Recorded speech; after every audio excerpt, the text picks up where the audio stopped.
For you yourselves know, brothers, that our visit with you was not without result. On the contrary, after we had previously suffered and been outrageously treated in Philippi, as you know, we were emboldened by our God to speak the gospel of God to you in spite of great opposition. For our exhortation didn't come from error or impurity or an intent to deceive. Instead, just as we have been approved by God to be entrusted with the gospel, so we speak, not to please men, but rather God who examines our hearts. For we never used flattering speech, as you know, or had greedy motives. God is our witness.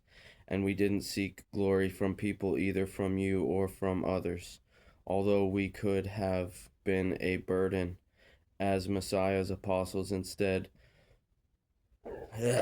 we were gentle among you, as a nursing mother nurtures her own children. We cared so much for you that we were pleased to share with you not only the gospel of God, but also our own lives, because you had become dear to us.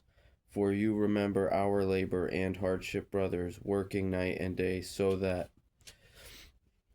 we would not burden any of you. We preached God's gospel to you. You are witnesses, and so is God, of how devoutly, righteously, and blamelessly we conducted ourselves with you, believers, as you know, like a father with his own children. We encouraged, comforted, and implored each one of you to walk worthy of God, who calls you into his own kingdom and glory. Also, this is why we constantly thank God, because when you received the message about God that you heard from us, you welcomed it not as a human message, but as it truly is, the message of God, which also works effectively in you believers. For you, brothers, became imitators of God's churches in Messiah Yeshua that are in Judea, since you have also suffered the same things from people of your own country, just as they did from the Jews.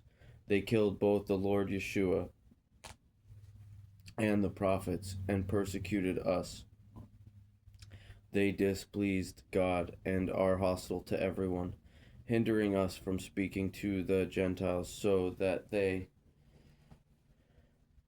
may be saved. As a result, they are always adding to the number of their sins, and wrath has overtaken them completely.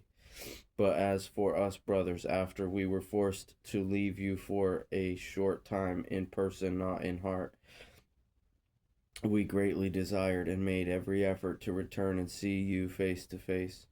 So we wanted to come to you, even I, Paul, time and again. But Satan hindered us. For who is our hope or joy or crown of boasting in the presence of our Lord Yeshua at his coming? Is it not you? For you are our glory and joy.